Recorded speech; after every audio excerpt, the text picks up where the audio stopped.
This week, funnily enough, I've been looking into urban legends and myths, and I found a new one. The urban legend that women like facials. It is a complete myth. And if it's not a myth, I've never come across one. Dad jokes at its finest. And, before I forget, I'll kill you if this is a joke. You want to die tonight? The You Run Podcast. The You Run Podcast. The You Run Podcast. The You Run Podcast. Why isn't it possible? I can't say nothing. Or Candyman'll get me. You choose the movies. I had a heart on this morning when I woke up, Tina. Had your name written all over it. You score them. Nice fucking model! You review them. For that you get the head, the tail, the whole damn thing. Why not, you stupid bastard? My name is very fucking confused. What's your name? Captain Howdy.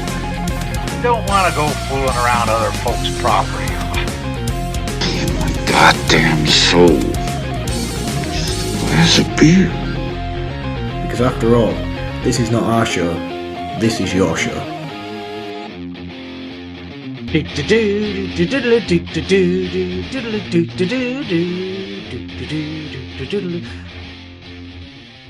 Hello and welcome to the You Run Podcast. I love our intro. Yeah, I'm a fan. It's definitely my favourite, I think. Yeah, I really like it. And the fact that we hear it each week now makes a big difference to the mood I start the episode in. Yeah, because before with the other ones, I never really listened back to the episodes. I never heard it that often, apart from when you'd send me it. I'd get an occasional one from you, like, "Oh, I've got a new intro music. Listen to this." This one has to stick. I like this one a lot. I don't know whether that's because we listen to it every week now. I think this is our forever music. Yeah, I'm okay with that, though. Yeah, and you obviously know what that clip is now. I'm very fucking confused. I do now. Yeah. Because I literally just wrote on a piece of paper and showed you because I forgot to tell you a couple of weeks ago. I wasn't going to give a behind the scenes. But yes, you literally just wrote on an envelope and held it up to the camera so I could see what it was. I did. And we're going to do a thing now that we've never done before. Flash giveaway. First person to call into the show and tell me what that clip is from wins a T-shirt. Nice. Can Simple I do as it, that. since you've just given me the answer? No, you cannot do it. Anyway, this is the You Run Podcast. My name is Scott. My name is Mark. And we are your hosts every Monday as we take you through a movie of your choice or a brand new release. For those of you who are here each week, you know there's lots of ways to get involved. For anyone new, welcome. Hello. You can get involved in lots of ways across our social media. We're at You Run Podcast on Instagram, X, formerly Twitter, Trends, Slasher app, and TikTok. There's 3-word reviews. There's 10-word takedowns. There's the occasional meme to make you mad, and lots of other things that we do that you can get involved in. You can also get involved by sending us an email, yourunpodcast@gmail.com, or by leaving us a voicemail. And you can do this wherever you can send an audio DM. So that's Instagram, Trends, Twitter. There's a few others that do it as well. We've got a couple this week. One I'm going to play to you now, and one I'm going to save till later because it's kind of centered around 10-word takedown and 3-word review. So this was the first message we got. I was going to send a message a few minutes ago. I'm partway through As Above, So Below. And I was going to make fun of you guys for saying catacombs instead of catacombs. Like, do you comb your hair? Well, okay, I guess that question would be for Scott, since, no offense, Mark, you don't have any. Then I googled, like, the French pronunciation of it, and I was like, oh, okay, like, I can cut them some slack.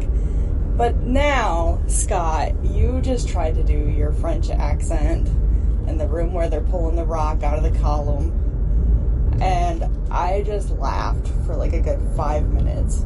You're killing me, Small. So now I had to make fun of you for catacombs, too. Catacombs? Catacombs? That's weird. It is weird. It's the catacombs. The catacombs? Catacombs. A combing cat.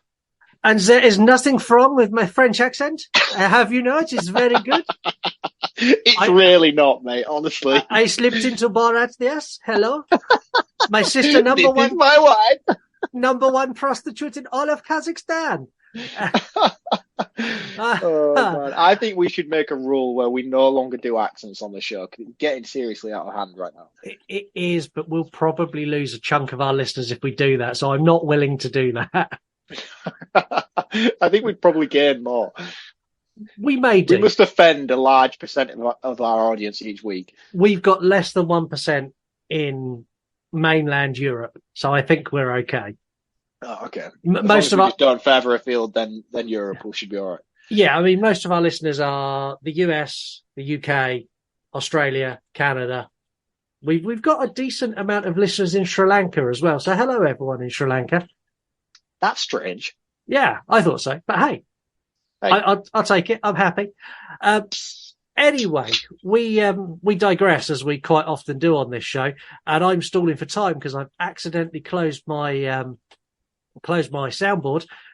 So I think now it is time for. Did it elongate any more words, or are you all right?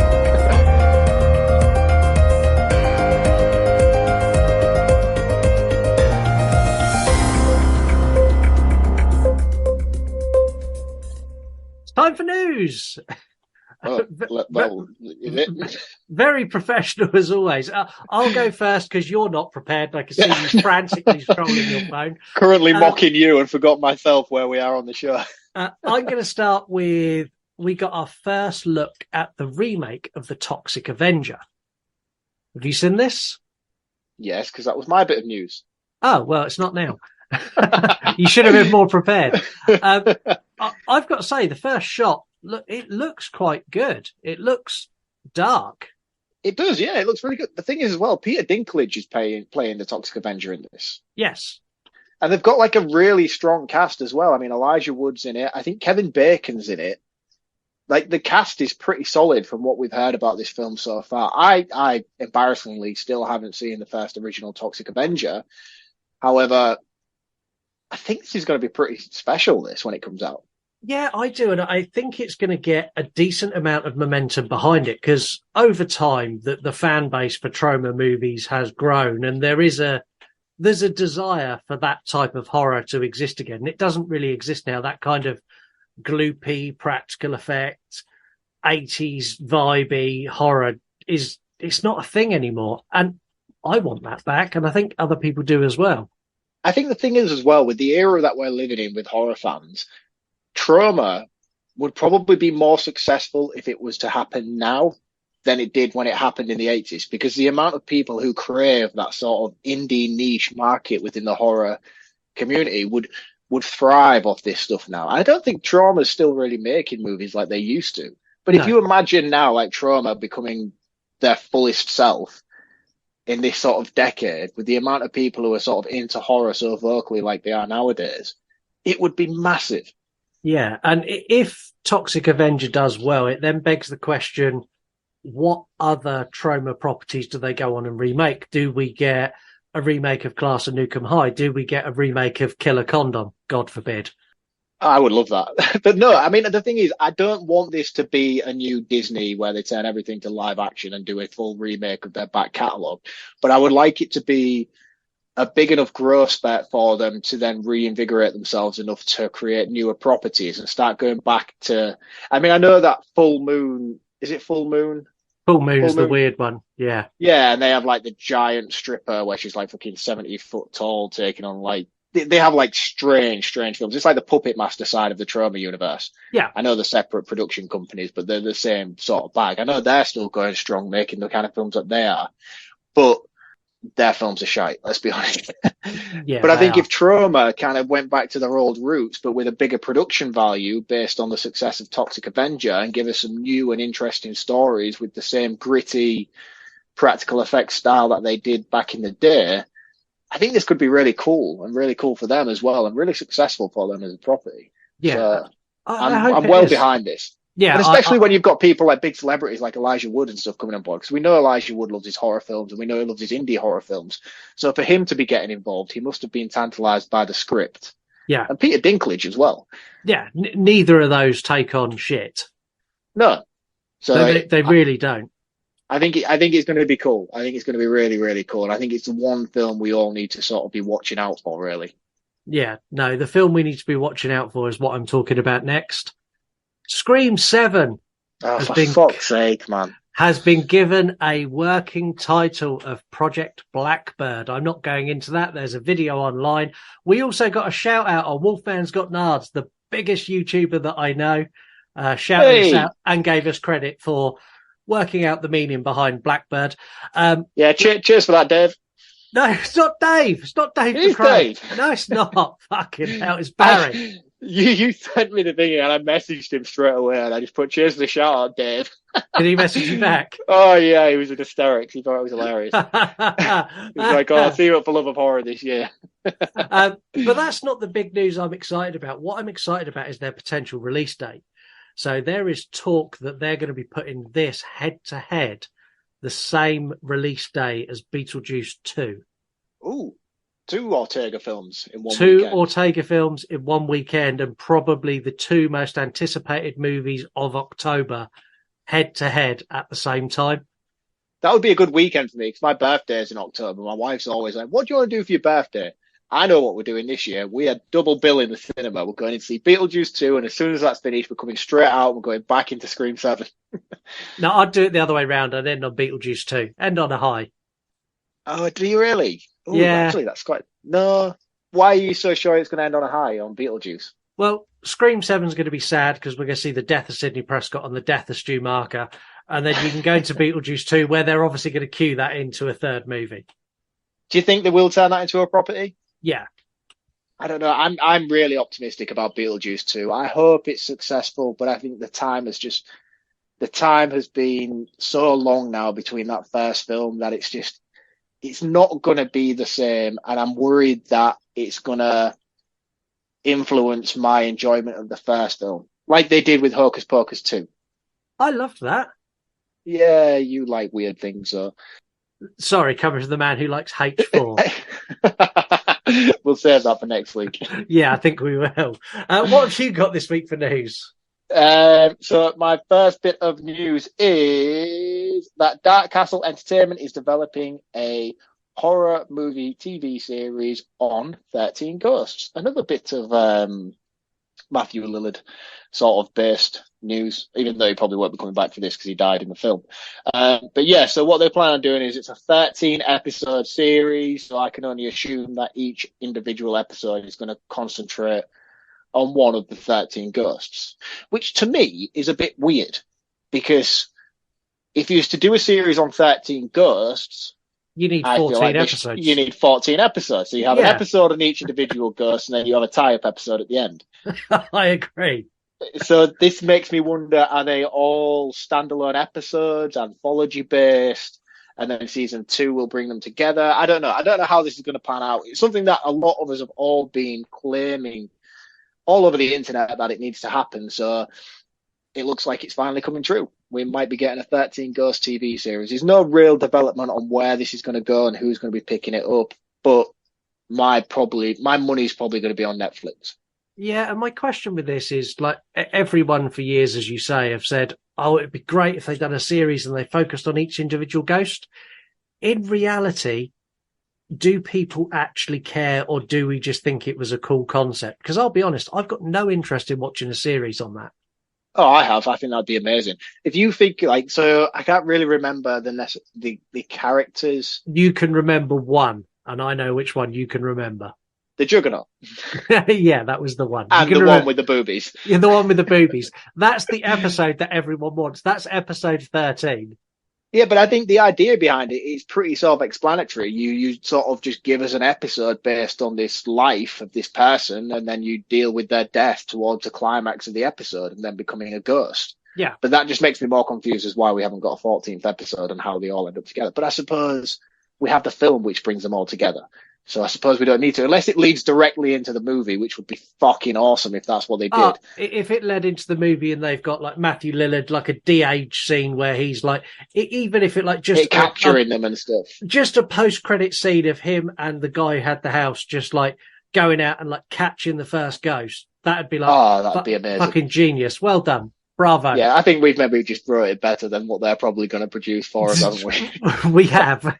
If you're listening, please pay attention to what we're saying. Yeah, because that's all it needs to be. It literally just needs to be that little snippet at the end so you can watch the entire season and then roll into the movie and it all makes logical sense. That would be perfect. That's all you'd need. Thing is, that stops them doing season 2. Yeah, it does. Well, no, not necessarily, because season 2 could pick up after the movie where they all leave and go into the woods. That's true. Yeah. Yeah, we've written it. We need jobs in Hollywood. They're short of writers. Writers are striking. We can help. Well, we could just take over. Now's our market. Let's just say, we won't strike. We will write your movies for you. No, we need to show solidarity with the writers. We are 2 on strike. Well, right, get your checkbook out. I'm coming. What else have you got? So my next tidbit of news is that Bonnie Aarons, who you may also know as the Nun from the Conjuring franchise, is taking Warner Brothers to court. She is alleging that they are hiding the true amount of money that they are making from merchandise that is featuring her likeness. So basically what she's saying is that she gets a percentage of the money that is made from the selling of anything that features a nun on it, be that cushions, mugs, any Warner-based property that features a nun on it, she'll take a percentage of a cut. And what she's claiming is that they're telling her she's making, say, 10 million on merchandise, when actually she believes Warner Brothers is making 70 million on merchandise. So she's taking them to court based on these allegations. How much is true behind it, I do not know, but I just thought it was an interesting bit. And it makes me wonder she probably won't be returning for the number 3.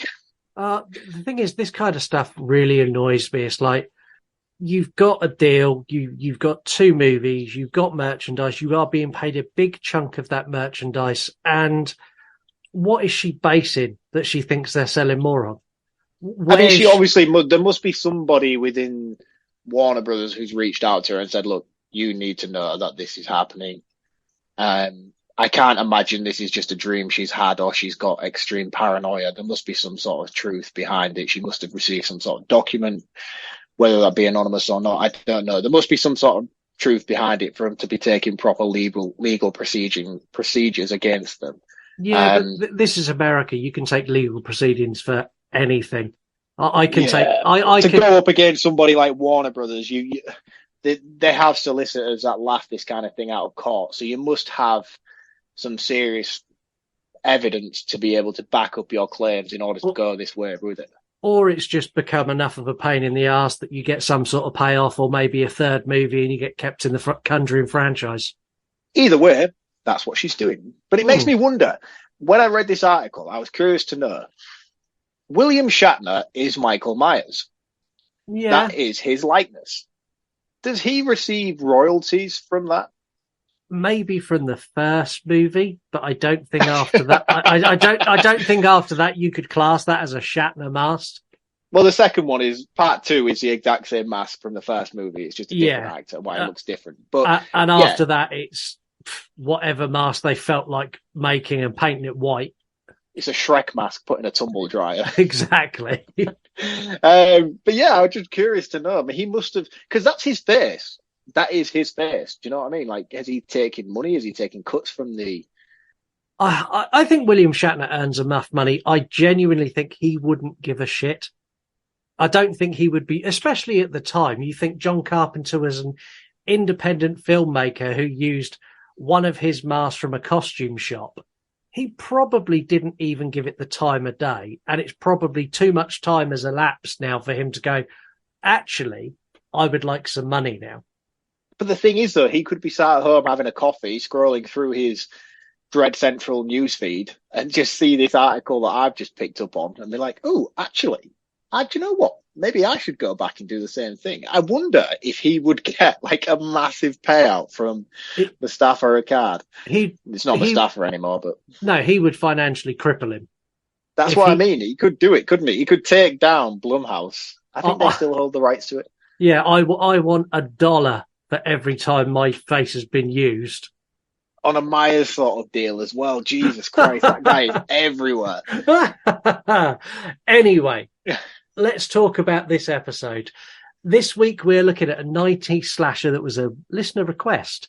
So, Nicole, this is for you. I know it's not when you said you wanted it for your birthday, but we had loads of stuff planned in.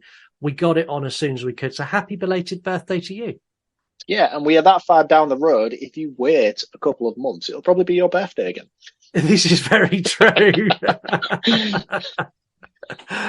So today we see how involvement in gang initiations can have lifelong repercussions. We see how Freddy Krueger does as a college lecturer.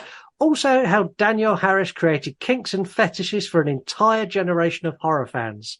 Oh, yeah. Be prepared for campy acting, wild plot. It's Urban Legend from 1998. Last week, we discussed folklore. Today, we get more specific.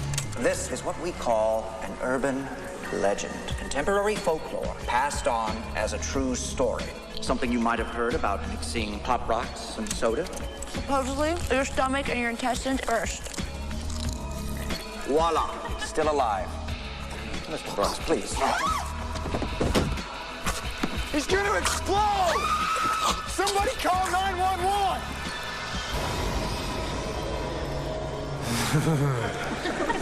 They are the legends we've all heard. Gang members drive around at night with their headlights off, and when someone goes to flash from their high beams to warn them, they kill them. The stories we've all told. A guy and a girl, and they're parked out in the woods. The guy steps out, and the girl starts to hear these scratching noises. It's her dead boyfriend hung from a tree. The tales we've all listened to. Isn't there another story about a guy with an axe hiding in a woman's back seat? My mom still checks the back seat before getting into a car. But just because it never happened doesn't mean it never will. The decapitated body was found in her car. I knew I should have gone to NYU. This girl, she could have been any one of us. What if there is a lunatic on campus? What is he gonna do next, huh? Maybe put spider eggs in Bubblicious? The idea of an urban legend serial killer. It's a stretch. The call's coming from inside the house. Could it be an urban legend?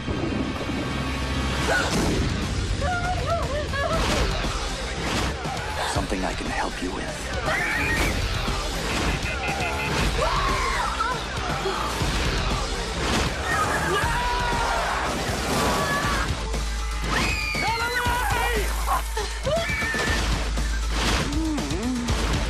I want to know what's going on here. Someone out there is taking all these urban legends and making them reality. Urban Legend. Have you heard the one about the microwave?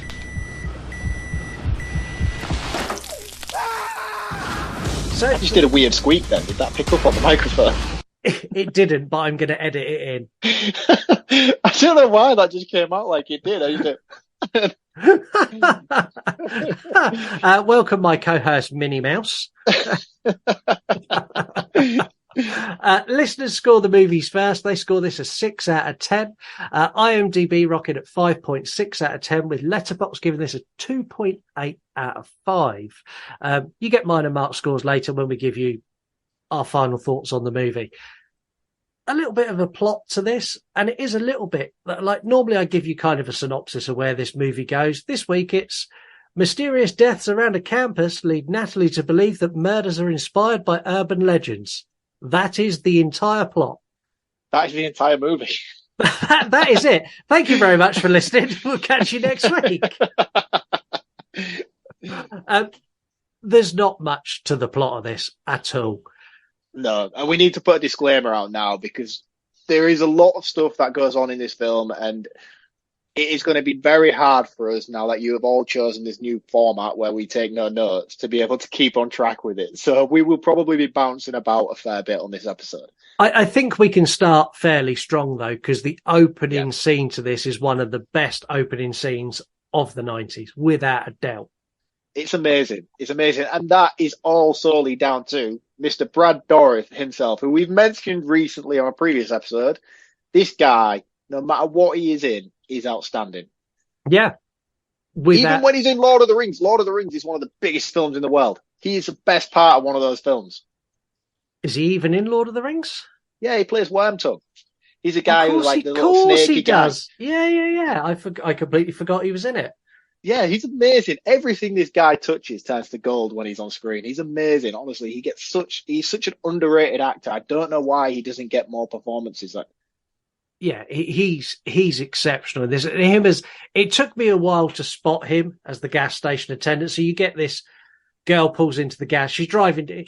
It's the normal start to a 90s movie. She's driving down the road. It's raining. It's dark. She's running out of fuel. So she pulls into the wonky petrol station in the arse end of nowhere.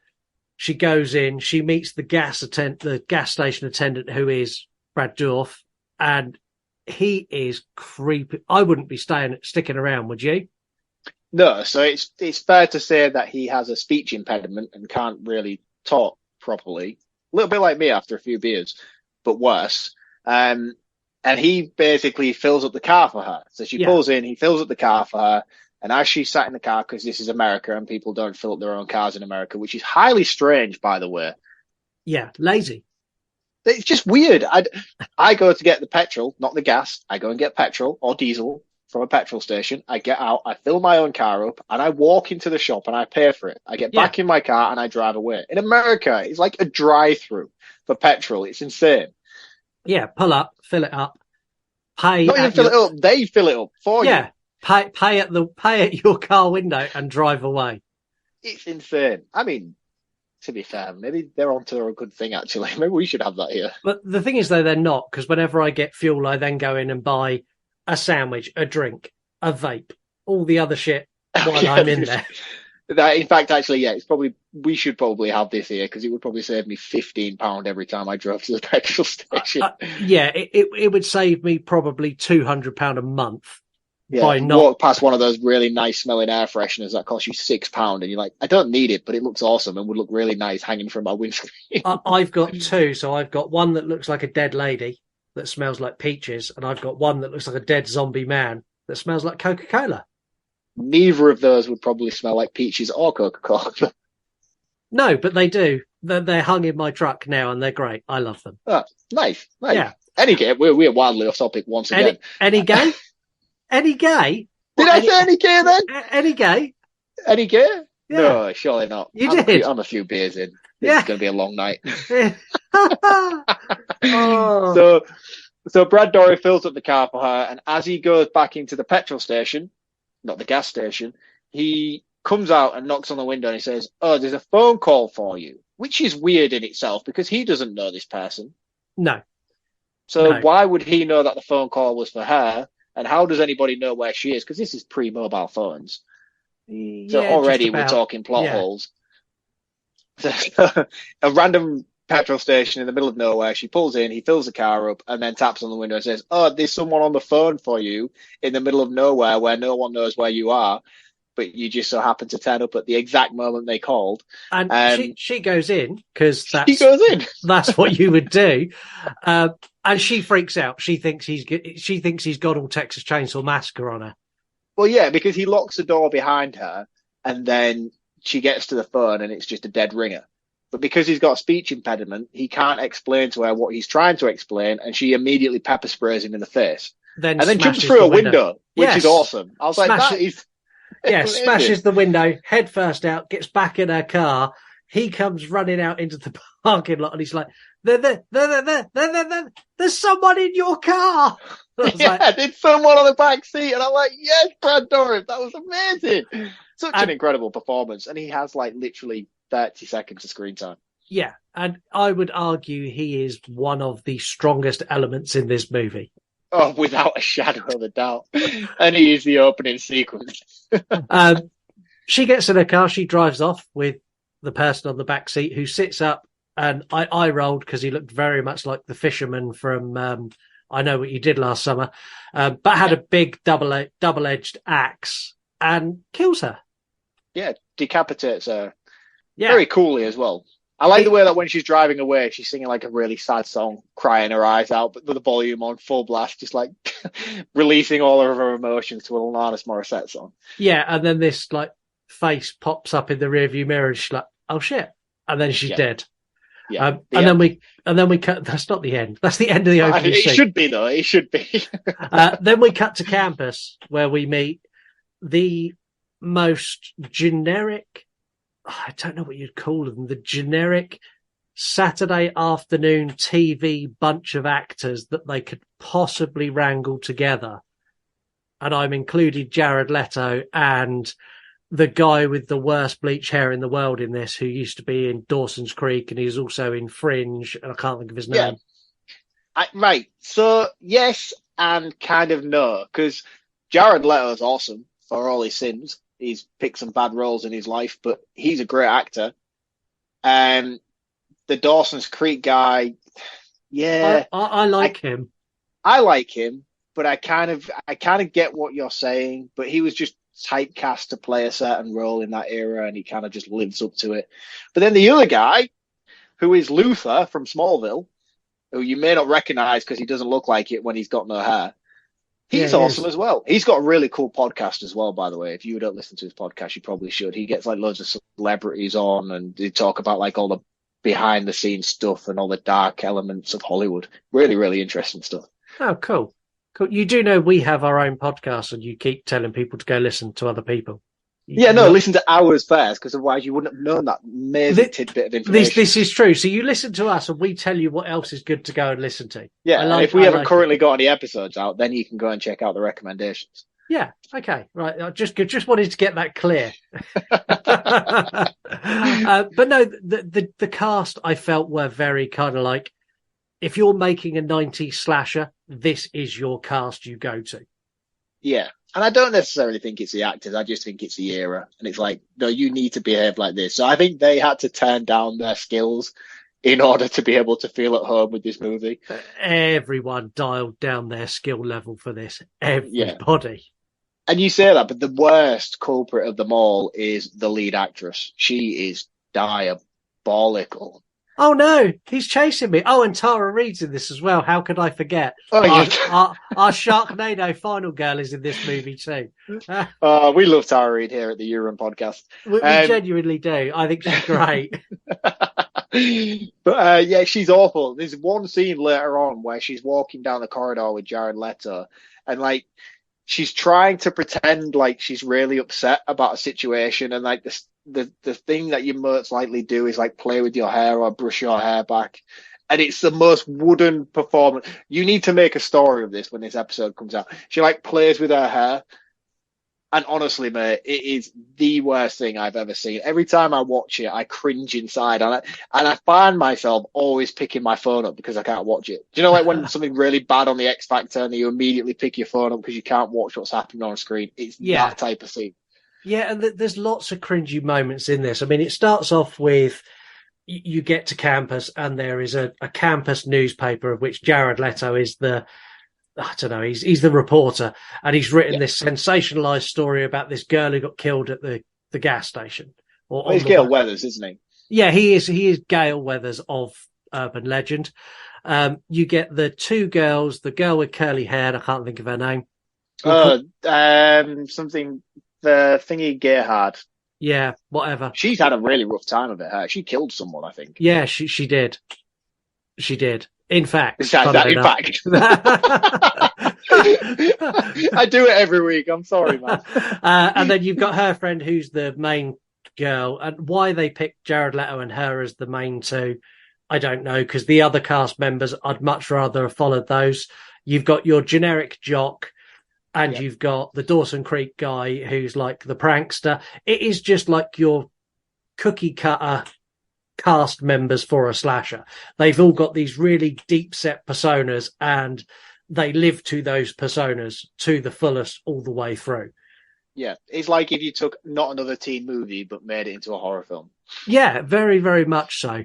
The kills start in this fairly quick, but before we get into the kills, we get the class with Robert England, and he is a professor of history, and he's teaching about urban legends. I love his teaching style. He's great. What a great lecturer. He's like, so we're going to talk about urban legends, and like Dawson Creek guys taking the piss. Like, oh, well, we'll have a volunteer. Would you like to come up here? And he's like, he's doing the one where it's if you eat popping candy and then drink Coke, your stomach explodes. Yeah, and he pulls up the advert, doesn't he? Because he's like, there was a TV commercial. I don't know if this is real. Anybody who's listening who lives in America, please comment in and let us know if this is an actual thing that happened in those days in the 80s, where Mikey is a guy from the advert, and apparently he ate Pop Rock, as they call it in America, and Pepsi, and then his stomach exploded. And then this was the urban legend that went on. So then he pulls up like a slideshow, and he's like, so he gets Thingy Gerhard up, and she says to her, look, right, take the Pop Rocks and then drink the Pepsi. And he's like, no, because Mikey died from doing that when he was a kid. Everybody knows about Mikey dying. Yeah. And he's like, well, what if I showed you this slideshow? And this is Mikey now. He's 38 years old. He has a family. He has kids, and he's living a great life in California. So she's like, oh. And then all of a sudden, Dawson's Creek guy stands up. He's like, oh, I'll do it. And he comes to the front and, what you a guy. take this. Yeah, what a guy. I find myself drawing many similarities of me in college between me and this guy. He takes the Pop Rocks. He has a big swig of Pepsi, smiles, then grabs his stomach, starts frothing at the mouth, rolls down off the stage and is like spitting Pop Rocks and Coke out of his mouth, and then goes limp, and everyone's screaming, and then he just starts laughing. To which Robert Englund goes, well done, excellent performance, thank you. Yeah, it's almost like if this guy reached his late 40s, he would probably do lame opening gags on a podcast.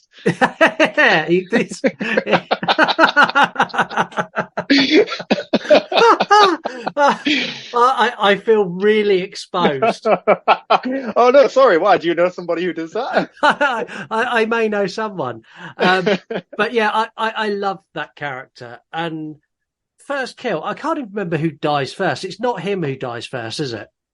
Yeah, I think it is. It is him. But before him, we get the main character goes back to her dorm room, and she walks in and the lights are off, and she switches the lights on, and we see Danielle Harris being done doggy style by a goth, and she is also a goth. Yeah, full goth, raging, angry sex. Yeah, I was kind of like, I had a moment where I went, oh, wow. Didn't expect that. She's great in this as well. She really plays up to it. She really made it convincing that she likes promiscuous sex in her gothy role. But she's like, I love the fact that she's such an arsehole. Just turn off the fucking light. Yeah, she's a bitch. The girl turns off the light and goes and lays in her bed and listens to her headphones while Danielle Harris is being banged in the background. Yeah. I couldn't be sharing a room with someone like that.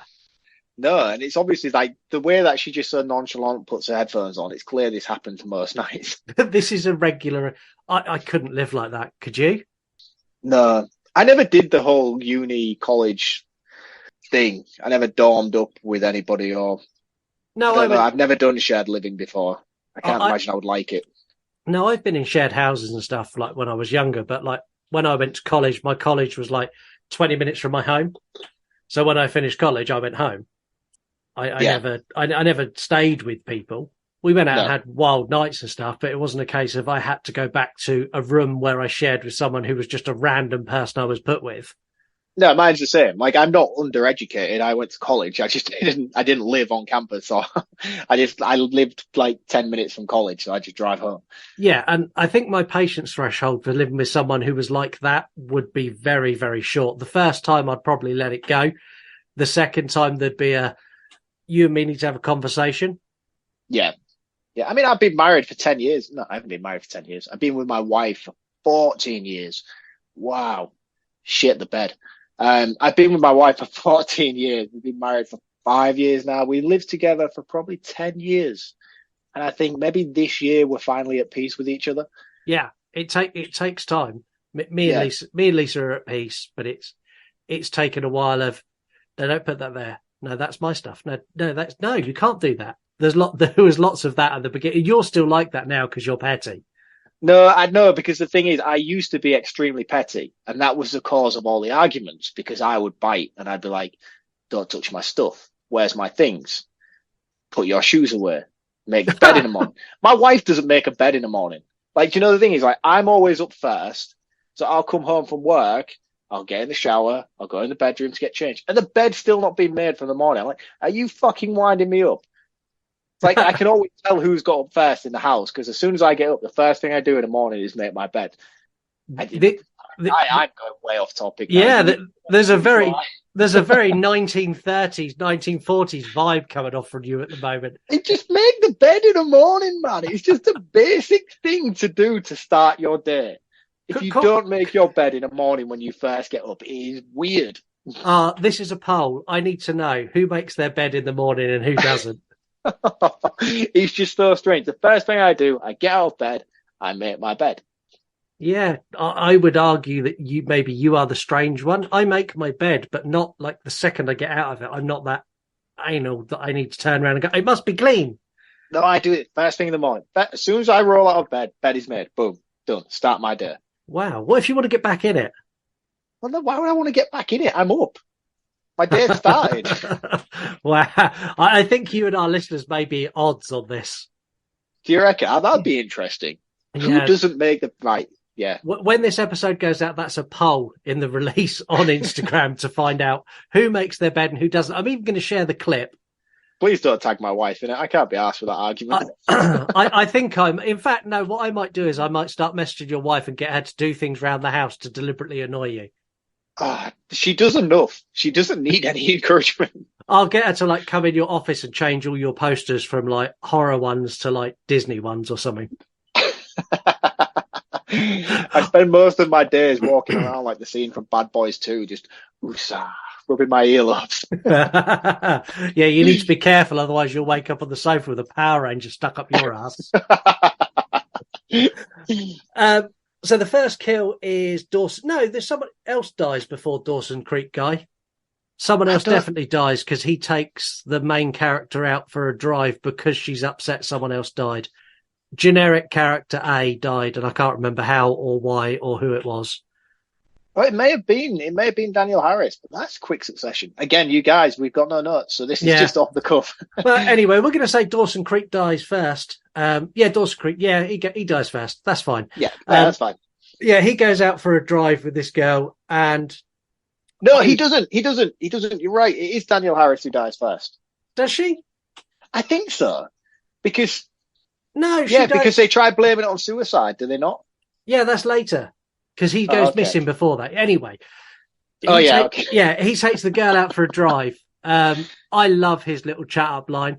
She's really upset because the girl died at the gas station. She's like, yeah, I've been there too, and I've been hurt, and I've had tough relationships, and all I'm looking now for is just someone to love me and someone I can love back. And I'm smiling, going, we all tried that line. At one point, we've all tried that line. And she's like... You've used the dead ex-girlfriend line before? No, I haven't used the dead ex-girlfriend. I've used the nasty ex-girlfriend line before. Numerous times. Oh, yeah. I've been hurt before. I'm not willing we all know how many times you've been hurt, my friend.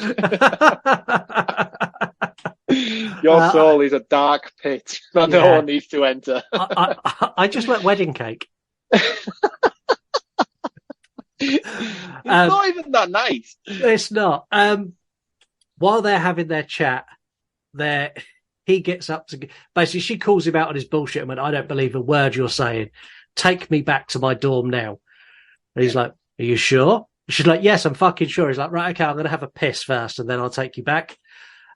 He gets out to have a piss, and the next thing, you can't. The Parker killer takes him down. Yeah, but what a way to take him down. Yeah, so she basically, while he's having a piss, strangles him off with a bit of rope in the back of the woods, and then it cuts back to, I can't even remember what her name. I think her name's Natalie. Natalie's in the car, and the killer comes up to the car. Yeah, the killer comes up to the car, and she sort of jumps in the driver's seat, and she's trying to get it started, and then there's banging on the roof. Yeah, and like screechy feet, isn't it? Yeah, and then it pans back, and you've got Dawson's Creek guy is hanging from the tree. The rope goes down, and it's tied to the bumper of the car she's in, and he's like, it's just his tippy toes touching the bonnet, the roof of the car that's keeping him alive, and he's like, "Don't drive away! Don't drive away!" The killer attacks, and she guns it, which sends him flying up. The killer then jumps on the car. She fucking panics, slams it in reverse because she gets stuck. slams it back into the tree. Dawson's Creek guy drops, goes through the windscreen, and she scrambles and runs away. It's such an inventive kill. Yeah. And I don't know whether the truth of it is actually an urban legend or not, because I think they all are based on. They are all based on urban legends. So this is an urban legend, isn't it? About young couples going up into the hills and the woods to fornicate, and I think that's how it kind of ends. That's the ending of the story. So it must be a legit urban legend. For all of the ones they used in the movie are genuine urban legends that they used and researched. The book is actually it's not the actual book, but the book that they show you is based on a book that they used to research the movie. Man, you are burning through your facts very early on in this episode. I've got a lot for this episode. I found facts for this episode fascinating. It was like a rabbit hole of facts that I just delve into. She goes back and she goes and talks to first off, she goes to campus security. I love the campus security woman. Yeah, she's awesome. She's basically LL Cool J from Halloween H2O. She is exactly. She reminded me of Jackie Brown from Quentin Tarantino's Jackie Brown. She's that sort of character. Well, it's funny because she's actually watching a film. I don't know if it was Jackie Brown, but it's the same actress in like a blaxploitation film. Yes. And she's later on like shooting a gun and pretending to mimic her and stuff like that. Yeah. But it's weird, this film, because it's literally a nitpick of every slasher from the 90s. You've got urban legend aspects, you've got Scream aspects, you've got everything you can think of, Halloween H2O aspects of it. It's all just basically mismatched together to create this new slasher. It's like, ooh, this is really successful at the minute. Let's try and replicate that as much as we can. Yeah, and I'm saving it for my roundup. I'm not giving anything away about how I feel about this movie. Tara Reid's radio show is incredible. I love her radio show so much. Yeah. She gives sex advice, which is then played on campus radio. People call in and go, my boyfriend, am I going to get pregnant because I swallowed semen? Her responses are hilarious. It's like, I can't remember them off the cuff, but some of the stuff she says is just great. She's like, first off, she's like, you do know that's a good way to catch an STD. This woman's like, is it? She's like, yeah, exchange of bodily fluids is kind of like the number one cause of sexually transmitted diseases. Don't do that. What I would suggest is go and have some Pepto-Bismol, have some water, and don't do it again in any time soon. She's really, really quippy and off the cuff. It is good. I mean, I know it's scripted, but her character in this is brilliant, I think. I would say her performance in this is arguably one of her better performances. I don't know if that's arguable at all. It definitely is. I think she's great in this. I love her in this. Her character's brilliant. Yeah. You're looking at it's no Sharknado, but yeah, all right. It's no Sharknado, yeah, but she's great in this. So she goes to campus security. She goes, oh, look, he's still gone missing. And she ends up sat in front of the principal. And they're like, no, he's just gone away. It's the weekend. He's not here. And the reporter guy's like, look, I know he's gone on a lad's weekend. It's a stag weekend. Just call the hotel and you'll find out he's there. So she goes and calls the hotel and they're like, we've had a stag party check in, but we can't tell you whether he's here or not because he's not paid for it on his credit card, and data protection. Screw you. But we have had a guy with blonde tips turn up, which is the 90s, and everyone had blonde tips. Yes. Did you? Oh, yeah. I used to rock that shit hard. I had a hairdresser who lived across the road from me, so I used to go for regular touch-ups. Mine were frosted ice white. Ooh, full Backstreet Boys. It really was. It really was. Scott Street's back. All right. She goes back to her room. And she gets into her room and the lights are off and she can hear screaming and struggling. And she's like, she's shagging again. So she doesn't turn the light on. When it pans over to Danielle Harris is being killed quite viciously. Yes. By the Parker man. Taking her out. What do you think of the design of the killer in this? I like it. I think simplicity is good because when you get these elaborate serial killers in horror movies, sometimes it's just a bit like, okay, you're trying to be a stealthy killer. I know, let's get a bright purple coloured a clown mask or something that glows up in fluorescent light. And so the fact that they're just wearing normal, stealthy, blackout clothes, to me, makes perfect sense. So I kind of like it a little bit. It looks shit, though. It looks like every kid in the early 90s in the park with their parka right up round their head. Yeah, it's Kenny from South Park, but in black. Oh my God, you killed Kenny, you bastards. But I like it. I don't have any issue with it at all. I think it's more logical than most of the slasher mask killer stuff that we get in horror film, if you want to dive that deeply into it. But I don't have any issue with it at all. I think it looks great. No, and especially I think it's better in the sequel. So in the sequel, it's the same Parker jacket, but what they have is they have a mask that goes with it. But it's fencing. Do you know fencing, the little pretend sword fighting thing that really rich Ponzi kids play? It's one of those black masks, fencing masks, under the hood. Yeah. Okay. Yeah. No, that works. And it does work. It's effective. I just looked at it and it's like, I don't find you particularly intimidating in any, like, if I was in my house and Ghostface burst in, or Michael Myers burst in, or Jason Voorhees burst in, or fucking even the killer from Happy Death Day burst in, I would have a, oh fuck moment. If you winded me up, mate. If I got out of the shower and I was alone in my house and Postman Pat was stood behind my fucking door, I would shit myself. It doesn't need to be anybody intimidated. It doesn't need to be wearing a Michael Myers mask, man. If I walked through the door and a fucking Teletubby was stood there, I would shit my pants. We need a Teletubbies horror movie. Oh no, man! Did you see the Banana Splits movie? Yes, I did. I didn't. We need to get that on the show. Is it bad? It makes Winnie the Pooh, Blood and Honey look like The Shining. Oh, brilliant! Yeah, we definitely need to get that on. We really do. But yeah, I don't think someone stood in a. I'd be less intimidated by someone stood in a parka because I'd instantly assume that it's just an intruder. Whereas if someone's wearing a mask, I'm instantly, oh fuck, they're not just here to rob me, they might be here to kill me. Yeah, but I think, is it not, it's all blacked out though, isn't it, under the parka? It's like she's wearing a balaclava under the parka. It's not like it's just, if the light hit her correctly, you could see that it was somebody else. Yeah, I get it. I just don't find it intimidating. And again, my use of pronouns as well. Apologies for spoilers. Yeah. Yeah. If no one's listened to this show before, I'm sure you have realised by now. But if you haven't, you can read the fucking episode title and be like, I've never seen this. Don't fucking listen to it then. If y'all haven't seen it, that's not anybody's problem. Don't listen to the damn episode yet. You know what always makes me laugh about that? It's usually about 40 minutes in that we have to play that clip because I've said something stupid, even though we've already discussed like the first 45 minutes of the film. Yeah, when it was scripted, we used to have a set point to do that. Now we just do it when we go, oh, fuck, we've given away the ending. When she wakes up in the morning, after the Parker killer's been in, she finds Danielle Harris brutally murdered in her bed. And then on the wall, written in Danielle Harris's blood, aren't you glad you didn't turn on the light?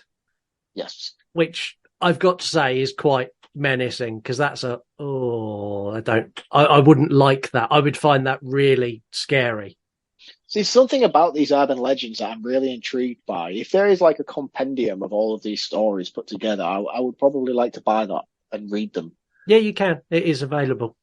I assumed it would be. I was just kind of hoping somebody would just point it out to me so I didn't have to do the research. Someone tell Mark where to find it, or just explain to Mark all he needs to type is Urban Legends book and it will come up on Amazon.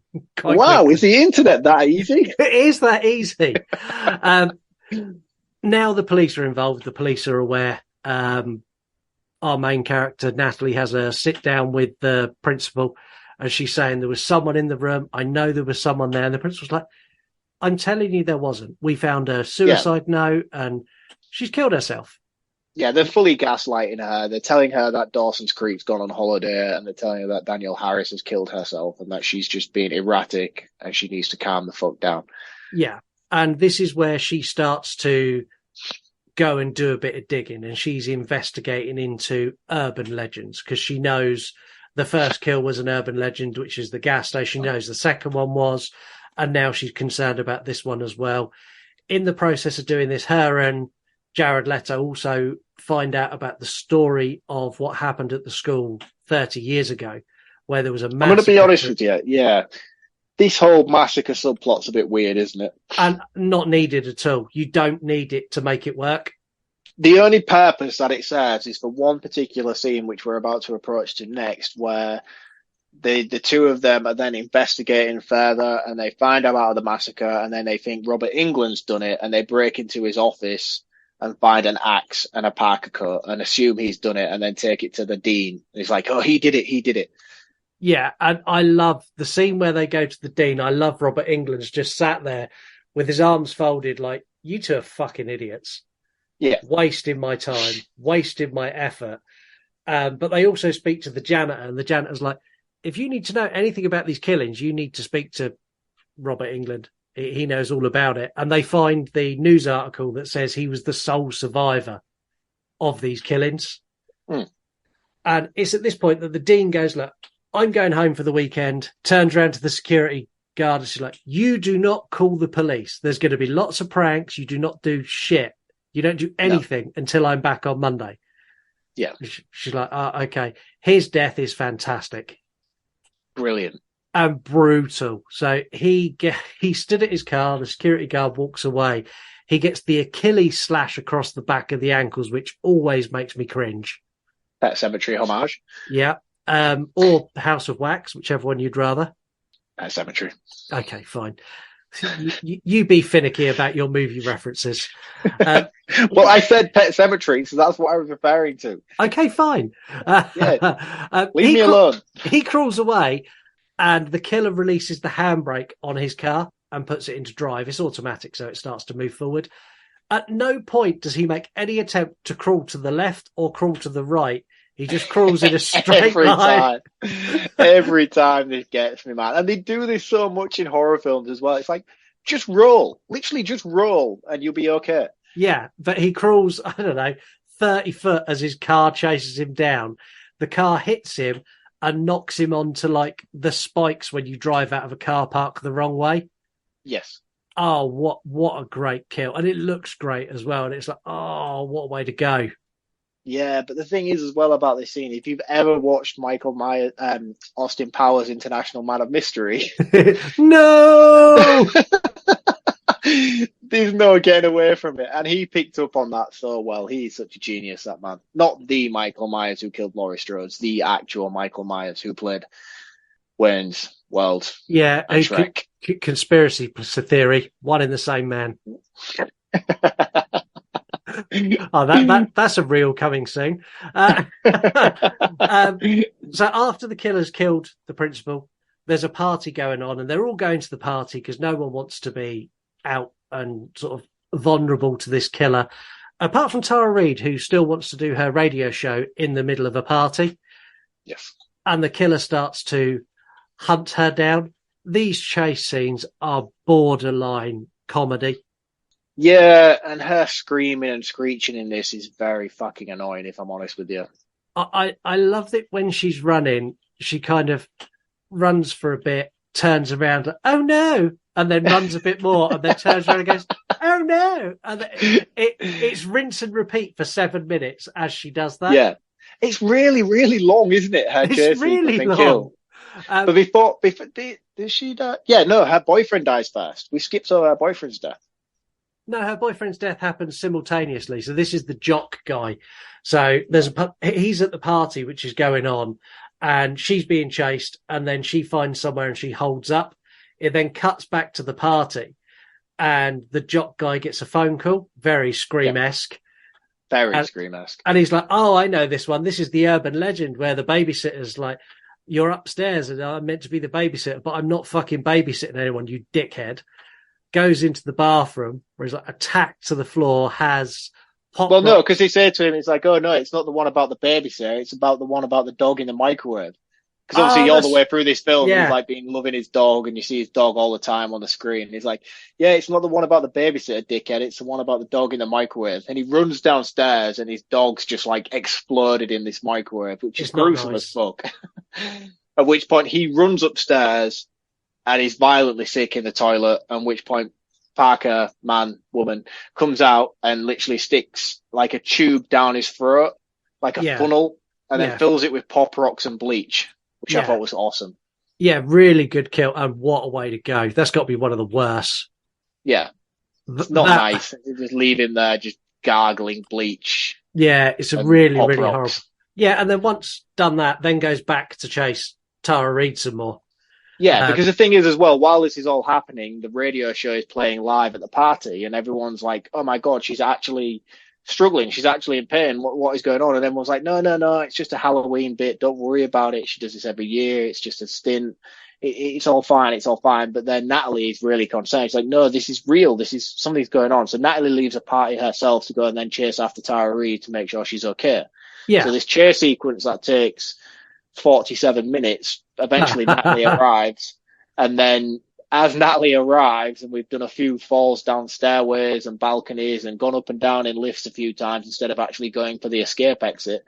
There's a bit where there's a bit where she's on the ground floor, and you see the camera pans round. She stood right by the exit, and she gets in the lift and goes back to the third floor where her podcast studio is. It's just stupid, man. Honestly, it really is. But as Natalie walks into the building, you can see the recording studio from, like, I guess if you're American, you'd say lobby. You can see it from the lobby downstairs, and she looks up, and the killer walks in with the axe and wipes her out. But waves first, does like a Huey, toodaloo wave, like little finger wiggly wave. Little finger wiggly wave, wipes her out. Natalie panics and runs off, immediately bumping into Jared Leto, who she instantly then thinks is the killer. Yes, and rightly so as well. Yeah, I mean, they there's a couple of times they try to set Robert Englund up as the killer, and as someone who watches a lot of slashers, I went, "You're not the killer." No. And then they try and set Jared Leto up as the killer, and I'm like, "You're not the killer." And at this point, there is only 4 cast members remaining. I know it's not Jared Leto. I know it's not Tara Reid because she's just died, which only leaves 2 more. It's the curly-haired friend, or it's the main character. There's no other options. Yeah, but you see, the thing is, I think they do such a good job of subtly keeping Gerhardt, I can't remember her first name for the life of me, at the backbone. Like, she's never really at the forefront of anything. Like, even when someone dies, it's always like, oh, I've come to see her, but I can't get in right now. I can't talk to her because everybody's there. And Natalie's always trying to protect her. Yeah. But she's never really a focal point of any situation. So I think they do a really good job of playing her off as not being instantly associated with, oh, it could be her. Yeah, and I kind of like how it turns out that it is her. Spoilers. We done that. As I said, did I just massively jump the gun there with that? But this is where we get the bit where she has like a heart-to-heart with Jared Leto, and she's like, look, I think this is all tied back to me. And Jared Leto's like, why, you crazy lady? She's like, well, when I was in high school, there was a urban legend that if someone had their lights off, you never flashed them because they'd be gang members and they'd come to kill you. So me and my friend were driving down the road. There was someone coming the other way with their lights off. We flashed them, and then they turned them on, and then we chased them. And during this chase, there was a big crash, and my friend died, and it was really bad. And this boy died, and I got her friend didn't die. Her friend was the guy who got axed at the beginning. That's right, yeah. But yeah, she got a juvenile record, and she thinks it's all tied to that. And I was like, there's lots of leaps in this where the writing wasn't there, so they just filled a gap. How do we? You see, for me, I disagree. I think the writing was actually rather well done. I think that it all connectively makes a great beginning and end. It makes perfect sense. And when you get to the grand reveal at the end, which we're not there yet, but when we get to the grand reveal at the end, for me, it all kind of fell into place. So I was like, that's really, really clever, and a lot more than this film probably deserves. Yeah, this we are pretty much at the end. We get the she goes to the house. There's an abandoned house on campus that is allegedly haunted, and while she's walking back, she sees a light on and she hears screaming. So yeah, bear in mind she's run away from Jared Leto because she thinks he's a killer. Yeah, Natalie breaks in. She goes upstairs, and we see the killer give her a good whack. When she comes to, she's tied to the bed. Yeah. Now this is the big reveal, and I was so underwhelmed by this. It's the curly-haired girl. All the way through. Every time I get to this reveal, I'm like, there is no way you killed Dawson's Creek. There is no way you killed so-and-so, so-and-so. You are a very tiny, petite woman. You do not have it in you to do everything you have done all the way through this film up until this point. I would struggle to winch Dawson Creek guy as dead weight off the ground to just so he can touch his tippy toes on a car without being seen. And I am a fucking double the size and weight of this girl. She'd have pulled. Even if you put her and Danielle Harris in a ring, in an MMA ring, my money's on Danielle Harris. If you put her and a small cat in a ring together, I'm betting on the cat. This girl is tiny. And the plot, this is where the plot hole's just like, wow, because they found Robert Englund dead as well. So at this point, the security guards found Robert Englund dead in the back of a car. It's kind of she's killed so many people. I think she's killed like 7 people up to this point. It's like, how? I just don't buy any of it. Sense, does it? No. And she does the big reveal, and she's even got a slideshow. And this is full on 90s. You know the things you used to get in school, the little projectors? Yeah, it's like the projector from It Chapter 1. Where... Yeah. And she's like, do you recognize this person? Well, this was my boyfriend, and you killed him in a car crash. It's like, oh, okay, it all ties together now. It all kind of makes sense. I get it. But that side's really strong. That all makes logical sense. But for me, I would have rather have seen it flip reversed, where she died and the boyfriend survived, and he was one of the campus students, and he was the one committing the killings, because that would have been more believable than her. Yeah, and Jared Leto arrives at this point, and she's like, oh, well, what's going to happen is she's going to die and you're going to die. He's like, no, we could be together. I could write the story for the paper, and you could give me those inside facts. And she's bearing in mind, I've like fantasized about them two being together throughout this entire film, and she's in love with him, and blue-eyed Jared Leto from 30 Seconds to Mars. And I love the fact that she's like, oh, that sounds great. Oh, that sounds wonderful. Oh, yes, please. And he's like, okay. So all you need to do is give me the gun. And she's like, do you think I'm a fucking idiot? Yeah. That was the bit where I kind of like, yes, I'm so glad it didn't go there. I'm so glad that she wasn't that stupid. Yeah. She shoots Jared Leto. Does she shoot Jared Leto? Yeah, she shoots him. She doesn't Does he die? Him. No, she doesn't. He doesn't die. She shoots him though. Right. The girl gets off the bed and she ends up taking a fall out the window. Yeah. Brutal. Oh no, doesn't the security guard come in at this point? She gets shot. Oh yeah, the security guard comes in. The security guard gets stabbed, then shot. Then this is why the girl's struggling to get out. The security guard arrives. There's a big fight. The girl gets up. Natalie gets up. She kicks her out the window. She falls to her death. The end. No, not the end. We then it should have been. It should have been the end. We then cut to a group of teenagers all sat round and they're telling the story. No, we don't. Yeah, no, Jared Leto and Natalie escape and they're driving in the car.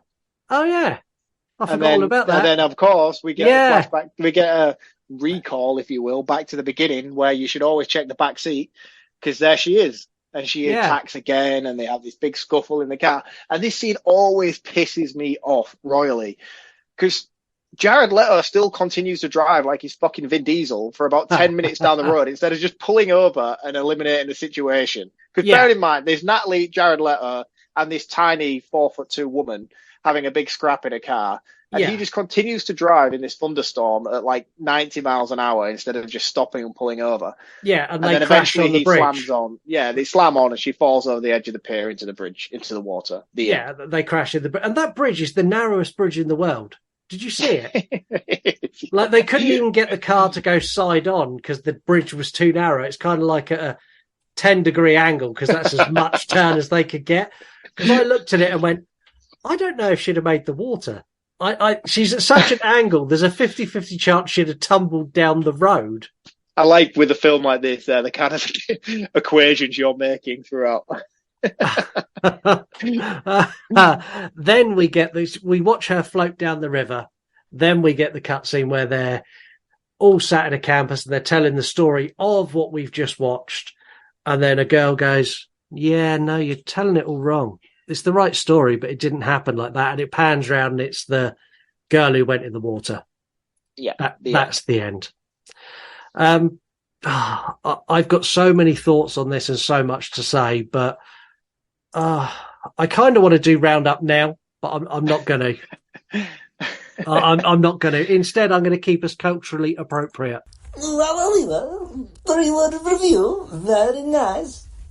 We are inundated with 3-word reviews every week at the moment. I want to say a huge thank you to everyone who is. The amount of people taking part now is just blowing my mind on every single platform. So thank you, thank you, thank you. Over on Thread, Ivan's Moore, who's a movie lover. Pacey Frosted Tips, we spoke about earlier. We all had frosted tips in the 90s. We love a frosted tip. We do. Terrified State, who's a horror account. Pop Rocks, done it in 2. That's not the rules of the game, by the way. They can do it in less than 3 if they do a good one. Over on Slasher, Reverent Horror, who's a horror account. Jackhammer, Merciless, Insatiable. And I think he's purely referring to Danielle Harris. Yeah, that would be my description as well. Carrie's Casket is a horror account. Legends Do Kill. Over on X, the account formerly known as Twitter, Uncle Ron, who's a mixed fandom account. No interest whatsoever. Ooh, nasty. On Instagram, we've got Bobbin for Pumpkins, who's a Halloween account. Underrated Fun Campy. Bloody Babble, who's a music and movie account. Why England? Why? No, I think he's good in this. I like him. Yeah, I quite like him in this as well. The legend, the man, the myth, Mr. Robbie Horror, who we've not heard from for a little while. Fun. I'm going to struggle with this word. I know what it means, but I struggle to pronounce it. Histrionic slasher. Like over the top. Histrionic? Big well, word. I don't know what histrionic means. It's like over the top, overplayed.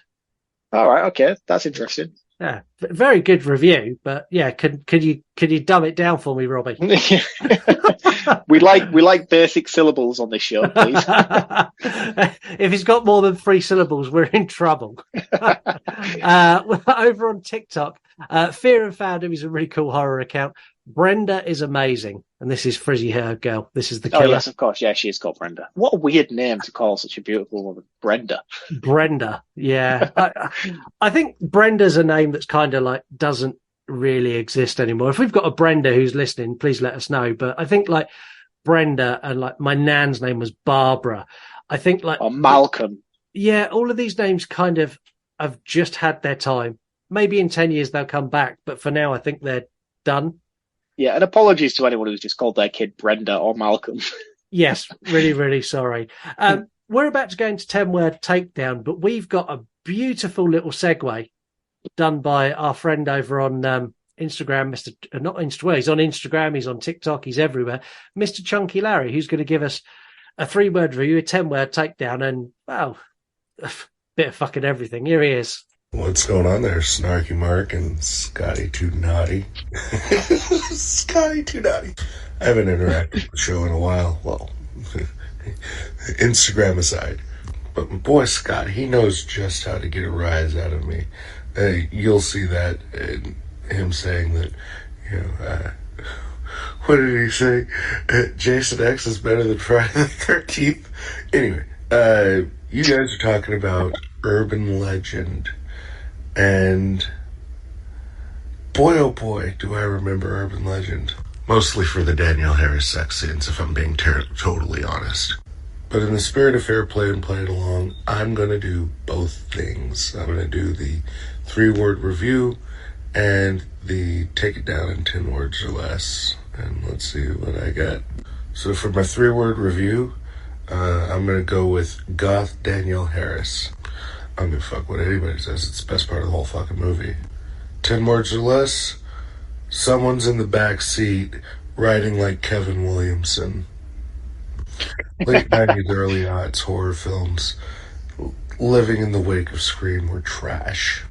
But at least this one has Danielle Harris in it as a goth chick getting railed.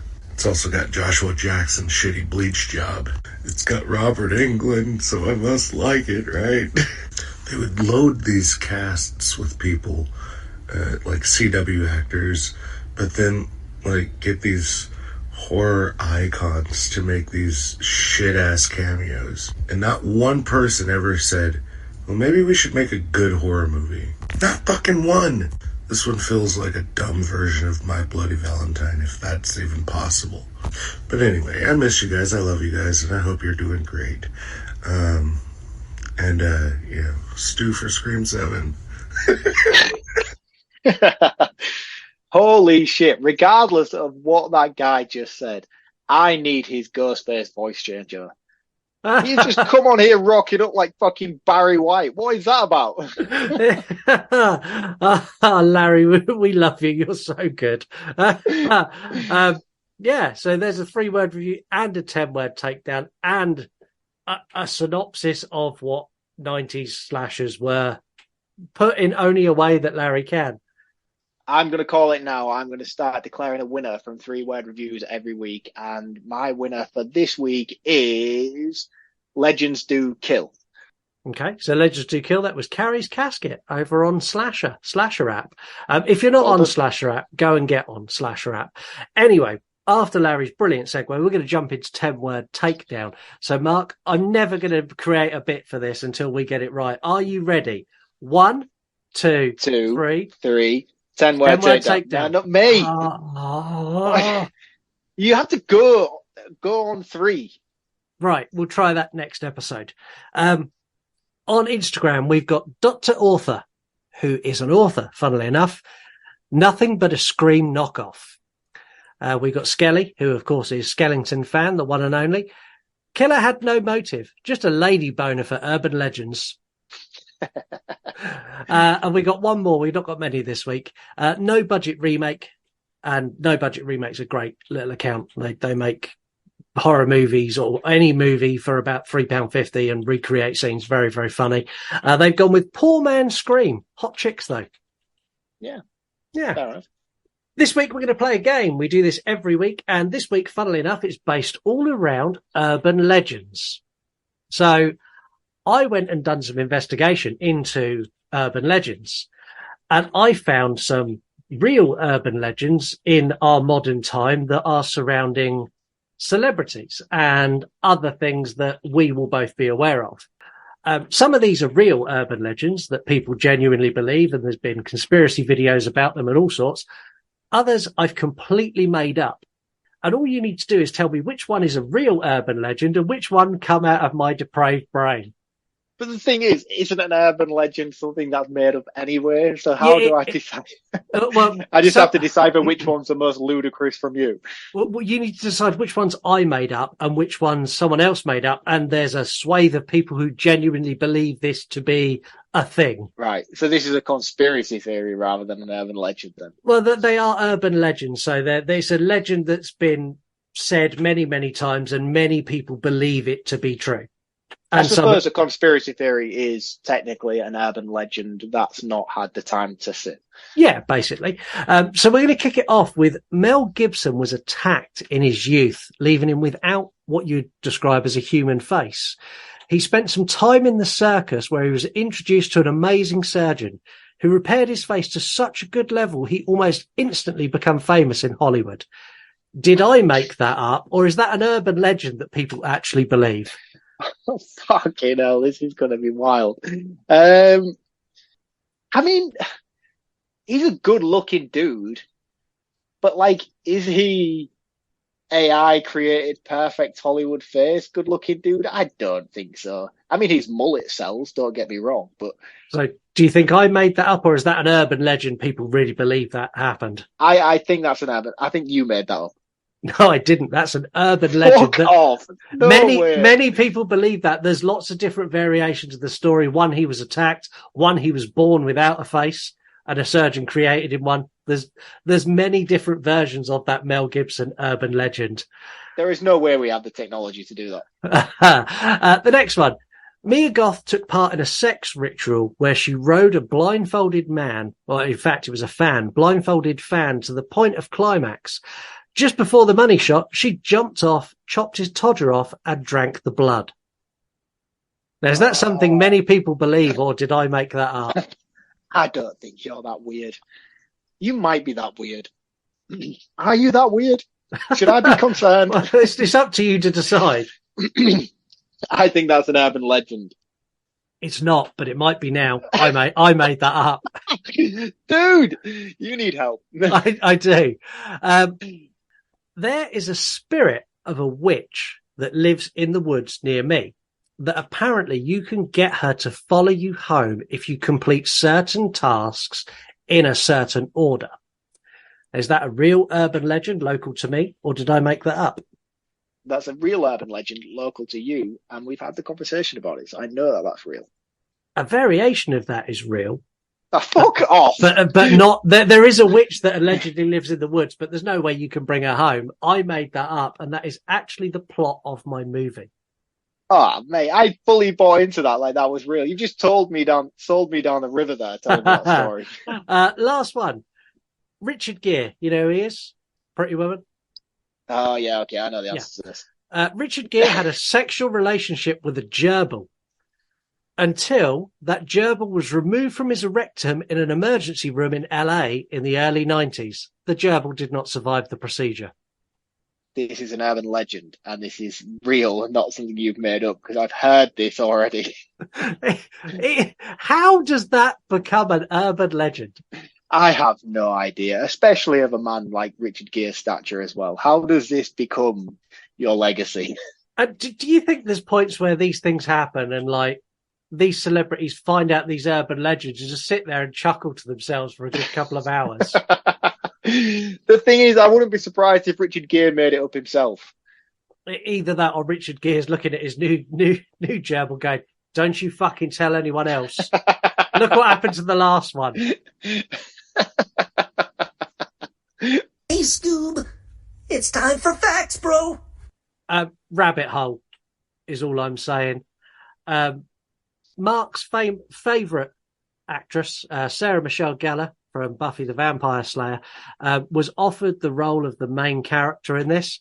She backed out because this was filmed at exactly the same time as Buffy the Vampire Slayer.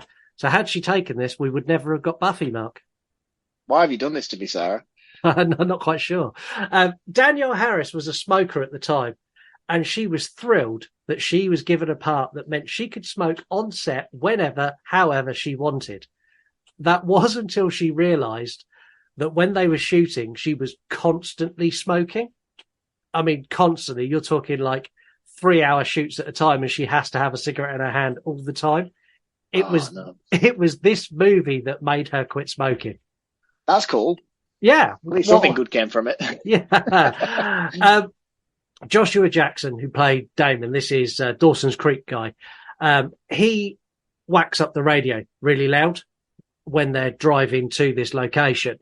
The radio's playing Paula Cole's I Don't Want to Wait, which is from Dawson's Creek. Dawson's Creek. How did we even skip over that? Because that's the funniest bit of this film as well. I deliberately didn't mention it because I knew it was in facts, and I was sat there with fingers crossed that you wouldn't. They tell us who the killer is in this movie multiple times, but they tell us in Latin. So the Latin motto of the university, which is featured on all of the emblems, you see it all over campus, literally translates to "the best friend did it." Oh, that's cool. So if you speak Latin and watch this, you'd be like, "Oh, that's this movie ruined." I don't think many people speak Latin. Not the type of people who watch this film anyway. This is true. I'm sure everyone knows this already, but Brad Dourif and Danielle Harris went on to play father and daughter in Rob Zombie's Halloween, that we done a couple of weeks ago. Go listen to it if you haven't. And again, they reprised those roles for Rob Zombie's Halloween 2 in 2009. Tara Reid. Yay. Couldn't do anything without a special Tara Reid fact.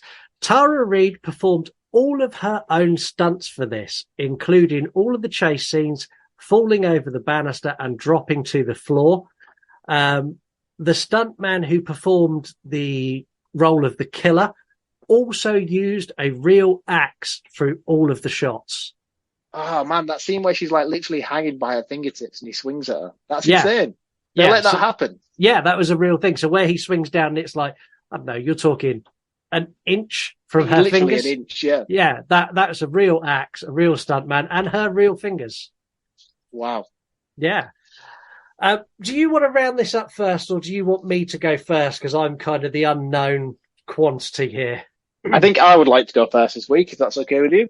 Fine by me. Fire away. Yeah.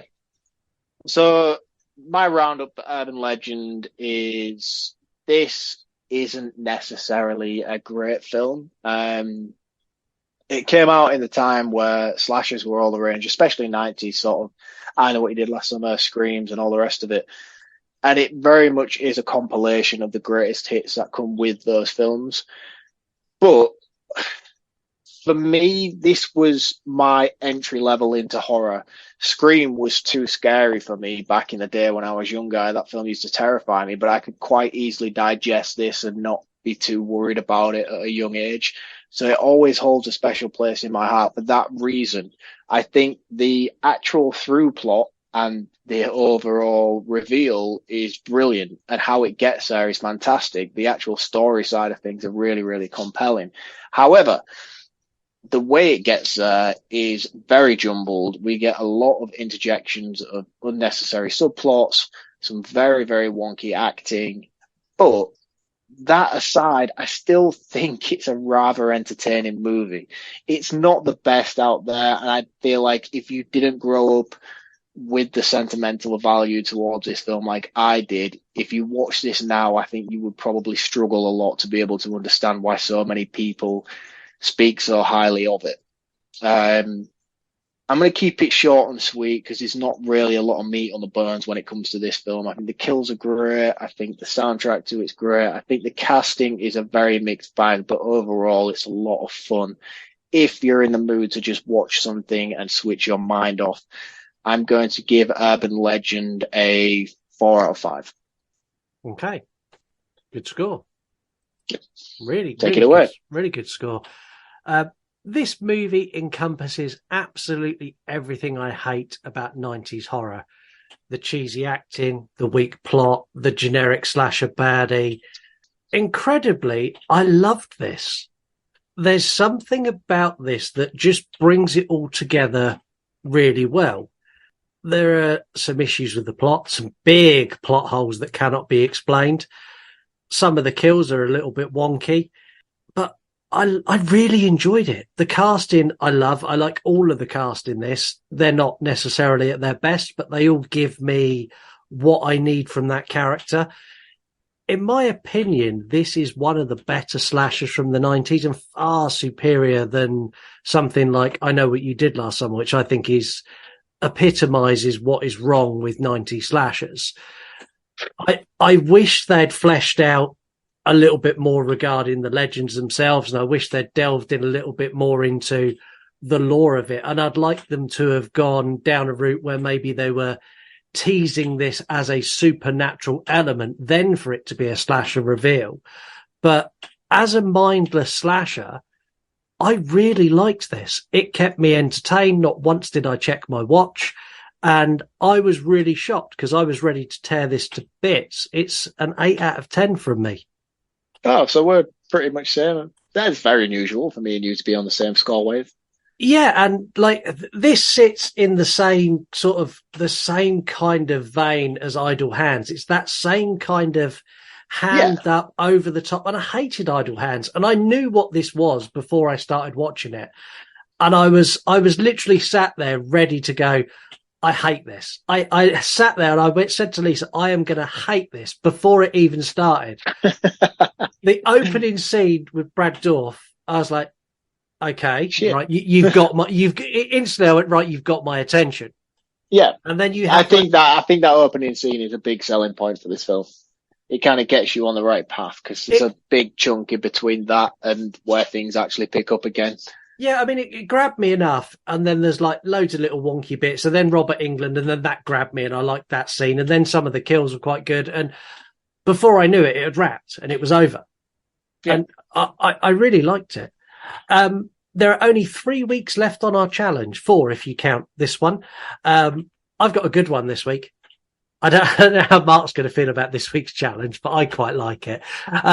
This movie portrays Tara Reid as a radio host / podcaster who's offering sexual advice to her listeners. We are going to do the same. So to enter this week, you need to call the show or send me a DM. You can remain anonymous if you would like. And you need to ask us for help with your sexual dilemmas.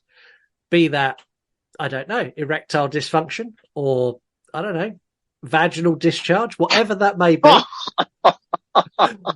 If you would like help and advice, you need to either call the show and leave us a voicemail. If you'd rather remain anonymous, and I understand if you do, you can send a DM and just say, do not name me, and I promise you I won't. And I'm going to save all of those, and on the last episode when we give away the prize, me and Mark are going to solve all of your sexual health issues. You do realise that nobody is going to take this seriously, and we are going to get some of the wildest fucking sexual questions going.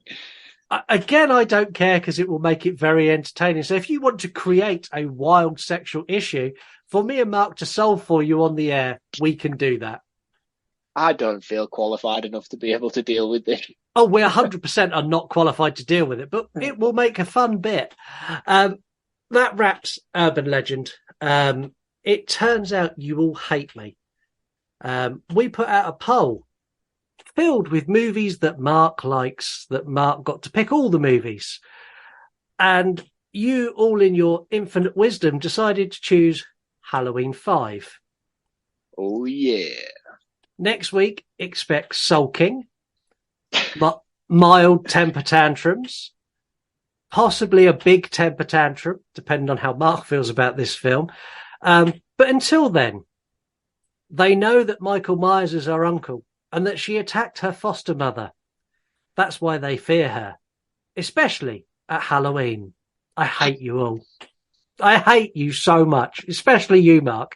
We're on a Halloween roller coaster at the minute. It's great. I love it. Every other week, it's Halloween. I'm all on board for this. Yeah, Halloween's not going in the polls for the whole of 24. Right, we'll see you all next week.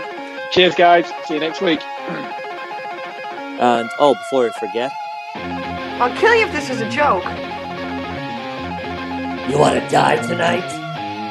The You Run Podcast. The You Run Podcast. The You Run Podcast. The You Run Podcast. Why isn't it possible? I can't say nothing. Or Candyman'll get me. You choose the movies. I had a hard-on this morning when I woke up, Tina. Had your name written all over it. You score them. Nice fucking model! You review them. For that you get the head, the tail, the whole damn thing. Why not, you stupid bastard? My name is very fucking confused. What's your name? Captain Howdy. You don't want to go fooling around other folks' property. In my goddamn soul. Just a glass of beer. Because after all, this is not our show. This is your show.